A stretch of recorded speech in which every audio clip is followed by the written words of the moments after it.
오늘 하나님의 말씀을 함께 읽겠습니다. 오늘 하나님의 말씀은 사도행전 9장 10절에서 19절까지의 말씀입니다. 신약성경 202쪽 사도행전 9장 10절에서 19절까지의 말씀, 우리 다 같이 함께 한 목소리를 합독하시겠습니다. 그때 다메섹에 아나니아라 하는 제자가 있더니 주께서 환상 중에 불러 이르시되 아나니아야 하시거늘 대답하되 주여 내가 여기 있나이다 하니 주께서 이르시되 일어나 직가라 하는 거리로 가서 유다의 집에서 5사람 사울이라 하는 사람을 찾으라. 그가 기도하는 중이니라. 그가 아나니아라 하는 사람이 들어와서 자기에게 안수하여 다시 보게 하는 것을 보았느니라 하시거늘 아나니아가 대답하되 주여 이 사람에 대하여 내가 여러 사람에게 듣사온즉 그가 예루살렘에서 주의 성도에게 적지 않은 해를 끼쳤다 하더니 여기서도 주의 이름을 부르는 모든 사람을 결박한 권한을 대제사장들에게 받았나이다 하거늘 주께서 이르시되 가라. 이 사람은 내 이름을 이방인과 임금들과 이스라엘 자손들에게 전하기 위하여 택한 나의 그릇이라. 그가 내 이름을 위하여 얼마나 고난을 받아야 할 것을 내가 그에게 보이리라 하시니 아나니아가 떠나 그 집에 들어가서 그에게 안수하여 이르되 형제 사울아 주 곧 내가 오는 길에서 나타나셨던 예수께서 나를 보내어 너로 다시 보게 하시고 성령으로 충만하게 하신다 하니 즉시 사울의 눈에서 비늘 같은 것이 벗겨져 다시 보게 된지라. 일어나 세례를 받고 음식을 먹음에 강건하여지니라. 사울이 다메섹에 있는 제자들과 함께 며칠 있을세. 아멘. 할렐루야. 오늘은 우리가 사도행전 9장 10절에서 19절 말씀을 가지고 다시 보게 되는 은혜라는 제목으로 함께 은혜를 나누기를 원합니다. 거미는요, 우리 주변에서 흔히 쉽게 볼 수 있는 곤충인데요. 물론 뭐 거미를 좋아하시는 분들도 있을 거예요. 요즘에는 뭐 애완거미도 많이 키우더라고요, 보니까. 그런데 이렇게 많은 경우는 거미는 그다지 이제 환영을 받지 못하는 곤충으로 취급되기도 합니다. 왜냐하면 거미를 떠올리면 우리가 특히 이제 거미를 떠올리면 가장 먼저 이제 생각이 드는 것 중에 하나가 뭐냐면 거미는 무엇이 있을 거다, 그렇죠? 독이 있을 것이라는 생각들을 우리가 하게 되는 경우들이 많습니다. 자, 그런데 여러분, 이 세상에 존재하는 거미의 종류가 약 한 3만 5천 종 정도가 된다고 해요. 그러면 여러분, 그 중에서 과연 몇 가지 종류, 얼마 정도가 이 독을 가지고 있을까요? 불과 0.008%에 불과하다고 얘기합니다. 그러니까 거미가 거의 독이 있다는 겁니까, 없다는 겁니까? 거의 없다는 거예요. 우리가 보통 이게 쉽게 만나는 거미들은 거의 독이 없어요. 근데 여러분들, 작은 거미야 우리가 뭐 그냥 이렇게 보지만 조금만 큰 거미가 보면 다 뭐가 있다고 생각합니까? 다 독이 있다고 우리는 생각하고 있는 것이죠. 그런데 이렇게 어쩌면 이 거미에게는 독이 있다, 거미에게는 다 독이 있을 것이라는 것이 우리가 가지고 있는 어떤 그 편견이라고 이야기할 수가 있겠죠. 이 편견 때문에 사실은 거미를 무서워하게 되고 싫어하게 되는 경우가 많다는 것입니다. 자, 그런데 이러한 편견은 우리의 일상에서도 너무나 많은 경우에 영향을 미친다고 볼 수가 있습니다. 어떤 사람을 바라볼 때 여러분, 저 사람은 이렇게 생겼으니 이런 사람일 거야 라는 경우들이 많습니까, 없습니까? 이게 굉장히 많아요. 또 이 사람이 어느 지역 출신이니까 이 사람은 이럴 것이다 라는 생각을 하는 경우도 사실은 있습니다. 또 어떤 옷을 입고 있으니까 이 사람은 이럴 것이다 라는 생각을 할 수 있고요. 또 어떤 자동차를 타고 있기 때문에 이 사람은 이럴 것이라는 편견을 가지고 있는 경우가 많이 있습니다.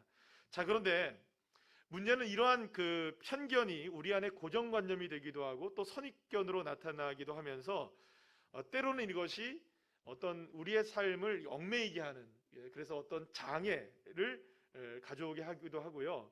이런 것에 얽매이게 되면 그 상황을 뛰어넘지 못하는 그런 일들을 우리가 경험하게 되는 것을 많이 보게 됩니다. 뭐 특히 이런 경우들이죠. 여러분들, 막내 하면 떠오르는 게 의존적이다 이런 생각을 하잖아요. 그럼 여러분, 막내는 모두가 다 의존적일까요? 또 그렇지는 않을 수 있다는 거죠. 또 뭐 여러분들, 그냥 편견이기 때문에 편견을 가지고 있는 이야기들을 한번 해보게 되면 충청도 분들은 좀 느리다고 여러분들 생각이 드시죠? 근데 여기도 충청도 분들이 계신지 모르겠습니다만 충청도 분들은 돌 굴러와요. 뭐 이런다면서요. 돌 지나가슈. 느리다면서요. 근데 여러분 정말 충청도 분들은 다 느릴까요? 그렇지 않죠. 또 요즘엔 채식주의자들이 많으신데요. 그러니까 채식을 먹으시는 분들은 왠지 고기를 안 먹으니까, 채식만 하시는 분들은 왠지 모르게 이렇게 좀 까탈스럽게 느껴지는 그런 편견들을 가질 수 있다는 것이죠. 뭐 이 말은 편견이 아니고 진짜일 것 같은데, 정치인들은 거짓말을 잘 하죠, 그죠? 이거는 편견이 아닌 것 같아요. 편견일 수도 있겠지만 뭐 그중에 정치인들 중에 모두가 다 거짓말을 하는 건 아니니까요. 또 편견 중에 또 이런 편견들도 있습니다. 뭐 예를 들어서 세터민들 같은 경우에, 탈북자들 같은 경우에는 사회에 잘 적응하지 못한다. 적응하시는 분도 많습니다, 그죠? 그런데도 불구하고 우리는 이렇게 어떠한 사람들, 어떠한 그 배경에 있는 사람들을 향해서 어떤 이런 편견들을 갖고 있는 경우가 굉장히 많다는 것이죠. 자, 그렇다면 여러분들이 가지고 있는 이런 그 편견이나 고정관념 혹은 이 선입관은 어떤 것을 여러분들 가지고 계실까요? 많은 전문가들은 대부분의 이 편견들이 왜 생기느냐? 불충분하고 부정확한 근거 때문에 생긴다고 이야기를 합니다. 그러니까 뭐 여러 가지를 경험해 보지 못하고 딱 하나만 경험하고 그거를 전부 다로 치부해 버린다거나, 어떠한 경험 그리고 또 어떠한 감정적인 문제 때문에 이런 편견이 생기게 되고 고정관념이 생기게 된다는 것이죠. 자, 그런데 이러한 잘못된 자기 확신과 편견에 얽매이게 되면 결국에 가장 피해를 보는 사람은 누구냐? 나 자신이라는 걸 알아야 되죠. 왜냐하면 이러한 편견에 사로잡혀 사는 사람들은, 그러니까 편견이 많은 사람이라고 우리가 생각한다면 여러분 그 사람을 사귀겠습니까? 안 사귀겠습니까? 안 사귀죠. 그 사람과 가까이 지내기가 어려울 수 있겠죠. 그러니까 편견을 가지면 가질수록, 그러니까 그거는 외부적으로 어떤 사람들에 대해서 세상을 향해서 편견을 갖든 나 자신에 대해서 어떤 편견을 갖든 그런 편견을 가지고 있는 사람들은 어쩌면 가장 피해를 많이 보는 사람이라고 말할 수가 있는 것입니다. 우리가 지난주 한 주간 동안에 큐티의 말씀을 이렇게 쭉 묵상을 했는데, 지난주에 이제 9장하고 10장의 말씀을 우리가 함께 이제 보고 있는데요. 기독교 역사상의 가장 극적인 변화를 겪었던 한 사람을 우리가 본문을 통해서 우리가 만나게 되었습니다. 바로 그 사람이 누구냐? 교회를 박해했던 사울에 관한 이야기입니다. 사실 이 사울의 과거 행동을 생각하면 그가 그리스도인으로 변화됐다는 것을 받아들이는 것 자체가 그렇게 쉬운 일은 아닐 수 있습니다. 왜냐하면 교회와 그리스도인들을 향한 잔인하고 살기등등했던 사울의 모습은 결코 과장된 것이 아니었기 때문입니다. 그래서 이 사울이 변화되었다는 소식을 듣게 된 사람들은 너나 할 것 없이 모두 이 사실에 대해서 반신반의하게 됩니다. 사울이 이후에 다메섹에서 예루살렘으로 오게 되는데요. 그때 제자들의 반응이 이런 반응이 나옵니다. 사도행전 9장 26절 말씀 우리 다 같이 한번 읽어볼까요? 시작. 사울이 예루살렘에 가서 제자들을 사귀고자 하나 다 두려워하여 그가 제자됨을 믿지 아니하니. 여러분, 이러한 사울의 변화에 대해서 믿지 못하게 됐던 것은 불과 그리스도인들만의 이야기가 아니었던 거예요. 함께 교회를 무너뜨리려고자 했던 유대인들도 마찬가지 생각을 가지고 있었던 것을 보게 됩니다. 심지어 그 유대인들은 사울을 배신자로 생각하고 죽이려고까지 하는데요. 23절부터 24절까지의 말씀을 우리 함께 다 같이 읽어볼까요? 시작. 여러 날이 지남에 유대인들이 사울 죽이기를 공모하더니 그 계교가 사울에게 알려지니라. 그들이 그를 죽이려고 밤낮으로 성문까지 지키거늘. 예수 그리스도를 박해하며 교회를 무너뜨리려고 했던 사람들이 하루아침에 교회와 예수 그리스도를 위해 힘을 다해 이 복음을 외치는 자들로 변화하게 되었다는 것을 쉽게 받아들일 수는 없었던 것입니다. 이러한 상황은 사울에게로 가서 사울을 위해 기도하라고 주님께서 말씀을 직접 받은, 주님께 말씀을 직접 받은 이 아나니아에게도 마찬가지였어요. 아나니아 역시 가서 사울에게 기도하는 것이 쉬운 일이 아니었던 것을 우리가 보게 됩니다. 주님은 아나니아에게 직접 이렇게 말씀을 하시는데, 오늘 보면 11절에서 12절 말씀 함께 보실까요? 시작. 주께서 이르시되 일어나 직가라 하는 거리로 가서 유다의 집에서 다소 사람 사울이라 하는 사람을 찾으라. 그가 기도하는 중이니라. 그가 아나니아라 하는 사람이 들어와서 자기에게 안수하여 다시 보게 하는 것을 보았느니라 하시거늘. 이 말은 무슨 말이냐면 사울에게 하나님께서 어떤 그 환상을 주셨다는 거예요. 이제 지금 사울이 먹지도 않고 마시지도 않고 3일 동안 눈이 먼 상태로 지금 있거든요. 그러니까 그를 찾아가서 아나니아가 기도해 주라는 거예요. 왜냐하면 하나님께서 주님께서 이 사울에게 어떤 환상을 주셨는데 아나니아라는 사람이 와서 너에게 기도하고 안수해 주면 이렇게 눈이 열려지게 될 것이다. 뭐 이런 환상을 주님께서 이 사울에게 주셨다는 거예요. 그러니까 빨리 너는 아나니아 너는 누구에게 가라는 겁니까? 사울에게 가서 기도를 해줘라. 이렇게 이제 주님이 말씀하신 거죠. 아나니아는 이러한 주님의 말씀에 이렇게 대답을 하는데요. 13절 14절 말씀 다시 한번 읽어볼까요? 시작. 아나니아가 대답하되 주여 이 사람에 대하여 내가 여러 사람에게 듣사온즉 그가 예루살렘에서 주의 성도에게 적지 않은 해를 끼쳤다 하더니 여기서도 주의 이름을 부르는 모든 사람을 결박할 권한을 대제사장들에게서 받았나이다. 아나니아도 이 말은 무슨 말입니까? 결국에는 아나니아도 누구 만나기가 두렵다는 겁니까? 사울 만나는 게 두렵다는 거예요. 행여나 여러분 생각해 보세요. 사울에게 붙잡히게 되면 자기도 뭘 당할 수 있다는 겁니까? 해를 당할 수도 있다는 겁니다. 심지어는 누구처럼 될 수도 있다. 스데반처럼 죽임을 당할 수도 있었으니까 사실은 사울을 만나는 것 자체가 두려웠던 것입니다. 아나니아의 이러한 마음은 우리가 충분히 이해가 될 수 있습니다. 사울이 그동안 보여주었던 모든 그 생각들과 모습들을 우리가 본다면 결국 아나니아의 이 반응은 결코 잘못된 것이 아니었다는 것을 알 수 있습니다. 하지만 주님은 아나니아에게 이렇게 다시금 말씀하시는데요. 자, 오늘 보면 15절 말씀을 함께 읽겠습니다. 시작. 주께서 이르시되 가라.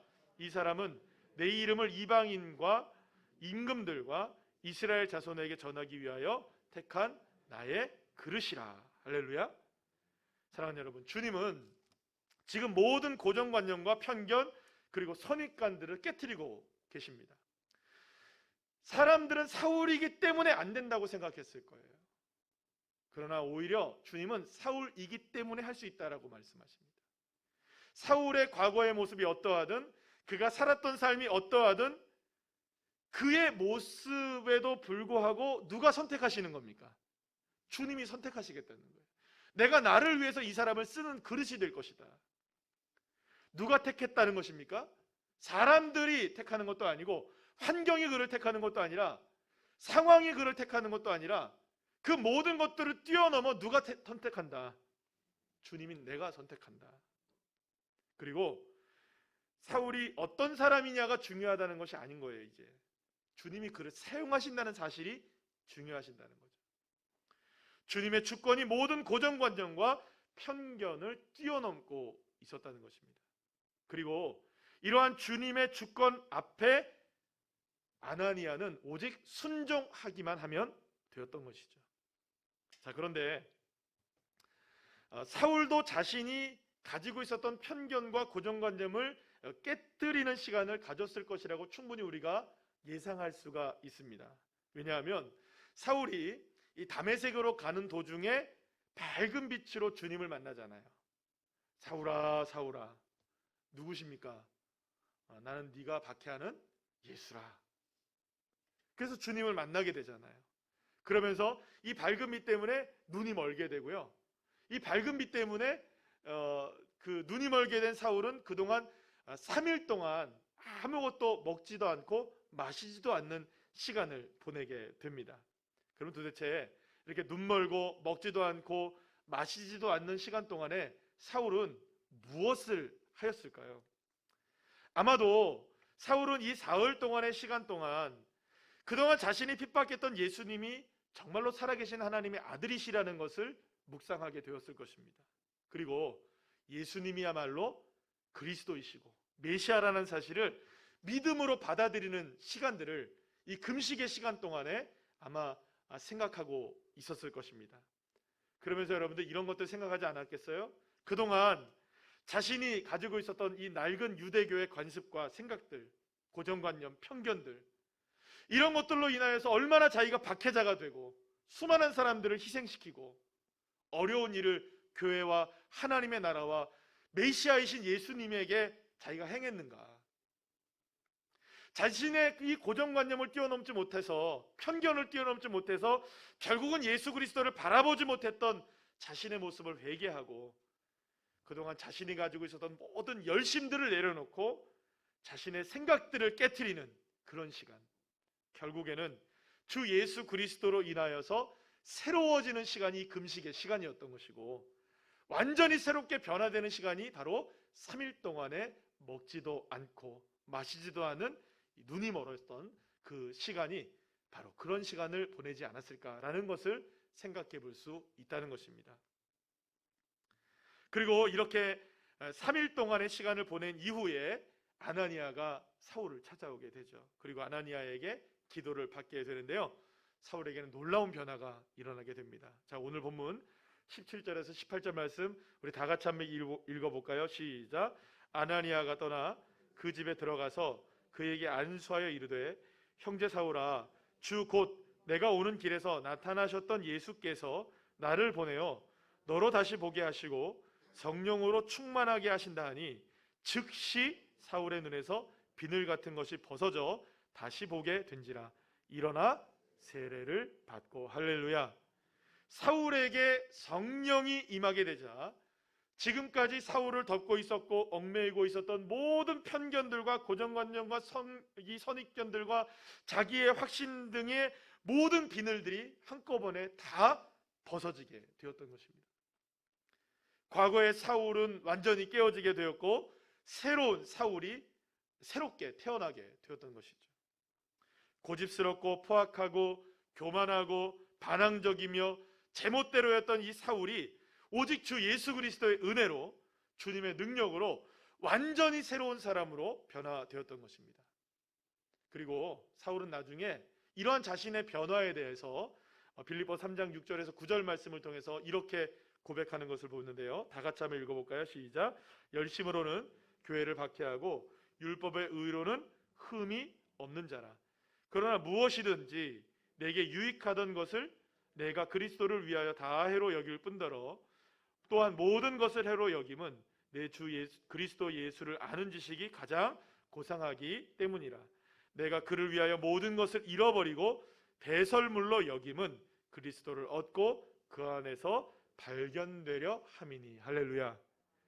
사랑하는 여러분, 사울은 다시 보게 되었던 것입니다. 다시 일어나게 되었던 것입니다.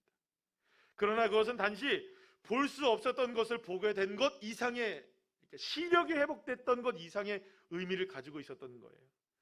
자기가 갖고 있었던 잘못된 확신, 편견, 그것에 사로잡혀서 볼 수 없었던 예수 그리스도를 바라보게 되자 은혜가 물밀듯이 밀려오는 것을 경험하게 되었던 것이죠. 그래서 그동안 볼 수 없었던 주님을 보게 되었던 것입니다. 그동안 자신이 그토록 소중하게 생각하고 귀중하게 여겼던 생각들과 가치관들과 이 세상의 모든 것들은 알고 보니 무엇이었더라? 배설물에 불과한 것이었더라. 그리고 전혀 유익된 것이 없었더라. 그런데 자신은 그런 것들을 붙들고 살아가는 인생이었더라. 어리석은 인생이라는 걸 깨닫게 된 것이죠. 자기가 얼마나 이 세상의 편견과 이 세상의 고정관념과 자기의 확신에 이렇게 얽매여 살아가고 붙들려 살아가는 이 배설물과 같은 인생이었는지를 이 사도 바울은 비로소 주님을 만나게 됨으로 깨닫게 되었던 것입니다. 그리고 이제 더 이상 배설물과 같은 것에 자신의 삶을 세우지 않겠다고, 그러한 것들을 바라보지 않겠다고 고백하게 되었던 것입니다. 자기의 생각과 눈을 덮고 있었던 이 비늘 같은 것이 벗겨지고 보니 진짜 생명을 볼 수 있게 되었던 것이고 진짜 진리 위에 설 수 있게 되었던 것입니다. 사랑하는 여러분, 우리 역시 자기의 확신과 편견에 사로잡혀서 주님의 은혜를 바라보지 못할 경우들이 굉장히 많습니다. 여러분, 영적인 눈이 열려지는 저와 여러분 되시기를 간절히 축원합니다. 진짜 주님을 볼 수 있어야 됩니다. 다시 주님을 볼 수 있게 되기를 간절히 축원합니다. 그 은혜를 갈망하셔야 됩니다. 그러나 여전히 사람들은 사울도 그랬지만, 사울을 향해서도 그랬지만 우리들도 역시 마찬가지입니다. 편견에 사로잡혀 있는 거예요. 사울에 대해서도 마찬가지였습니다. 수많은 사람들이 여전히 편견에서 벗어나지 못하고 있었던 거예요. 함께 예수님을 믿는 사람들도, 그리고 사울과 함께 했던 사람들, 유대인들도 역시 사울의 진정한 변화를 온전히 받아들이지 못하고 있었던 것입니다. 자, 그런데 이렇게 사울을 향해서 그 편견의 눈으로 바라보고, 여전히 이 사람은 아니야, 이 사람은 박해자야, 이 사람은 교회를 어렵게 만드는 사람이야, 또 혹은 유대인들로서는 이 사람은 우리의 배신자야, 어떻게 저럴 수가 있어, 수많은 편견들을 가지고 수많은 사람들이 사울을 향해서 손가락질을 할 때, 사울은요 여러분, 그들에게 뭔가를 설명하려 들지 않습니다. 오히려 그는 더욱더 한 가지에 집중하게 되는 것을 보게 돼요. 자, 오늘 사도행전 9장 22절 말씀 우리 다 같이 한번 읽어볼까요? 시작. 사울은 힘을 더 얻어 예수를 그리스도라 증언하여 다메섹에 사는 유대인들을 당혹하게 하니라. 할렐루야. 사랑하는 여러분, 우리의 경험을 깨트리며 주님의 은혜를 바라볼 수 있게 하는 힘이 어디서 나올까요? 우리의 생각과 우리의 잘못된 편견과 자기 확신을 넘어서 하나님의 역사하시는 그 놀라운 역사를 향해 눈이 열려지려면 우리가 어떻게 해야 되느냐?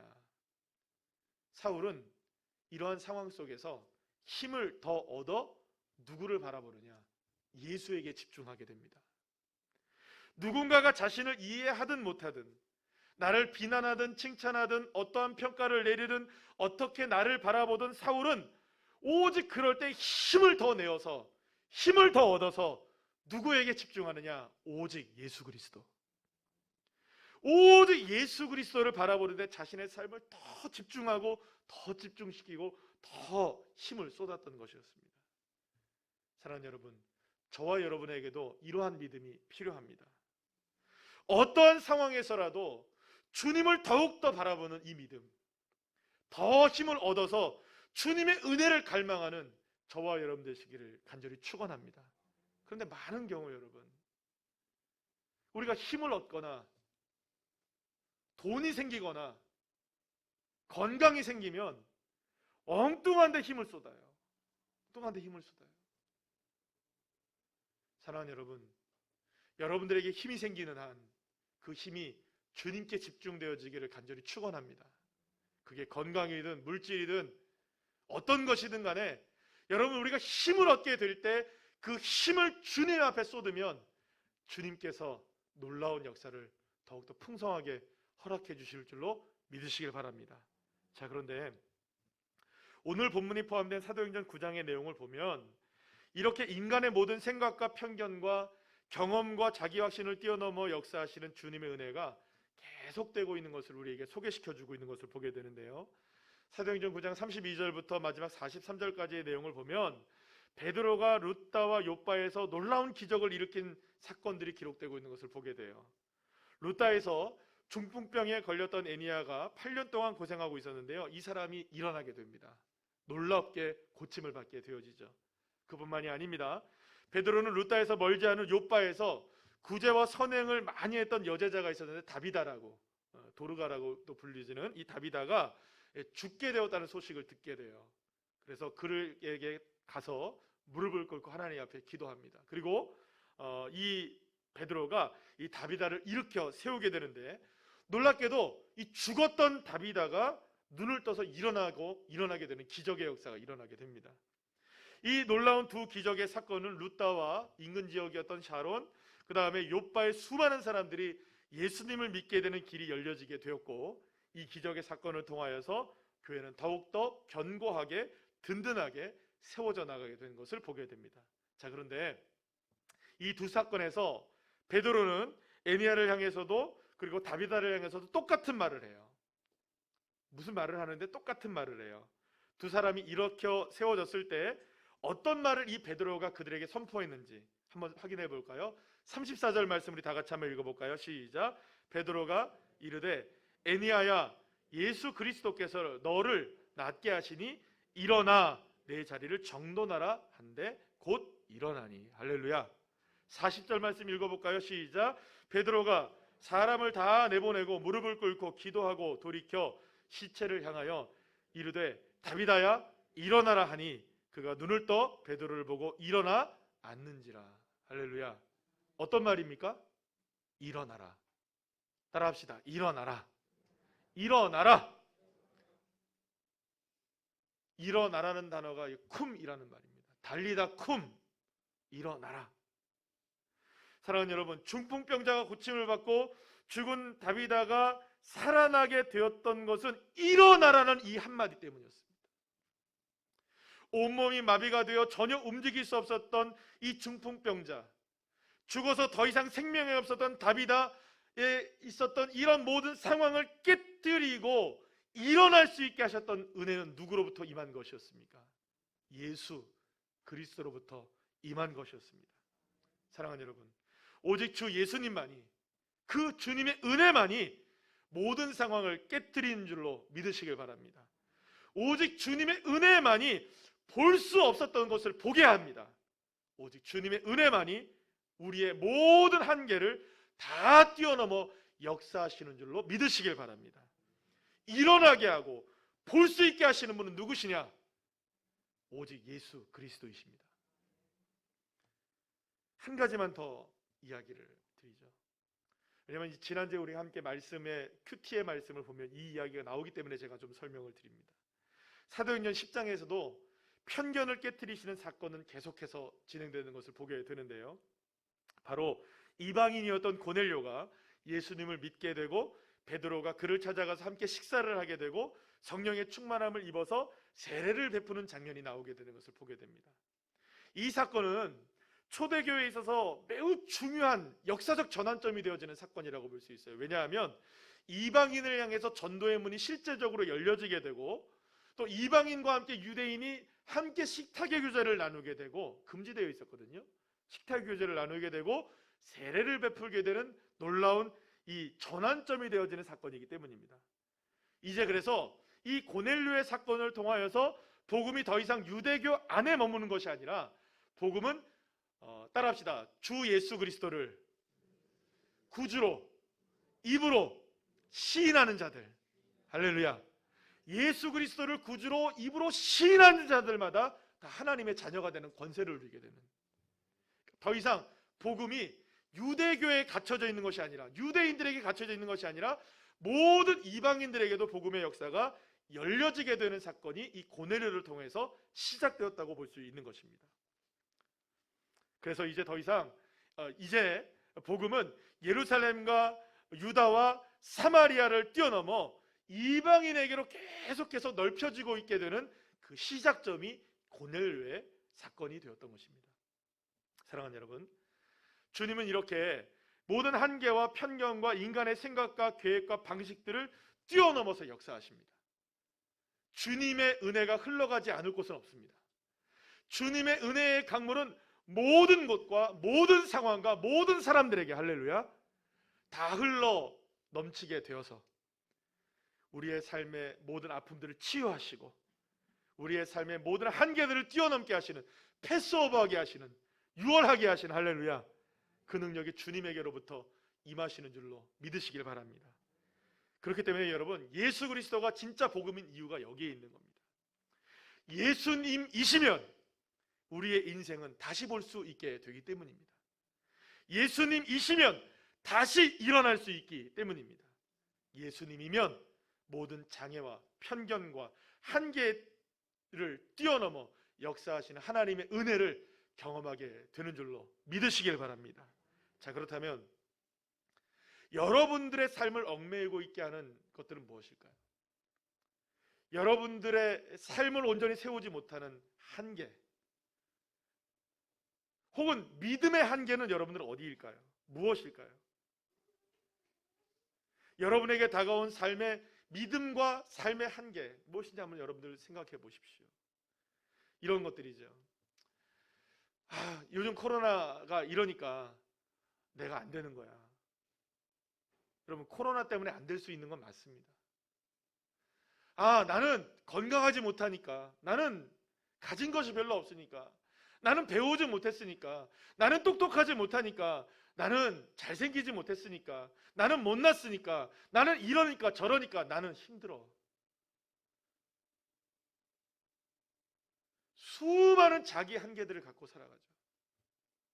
세상을 향해서도 한계를 설정하며 살아갑니다.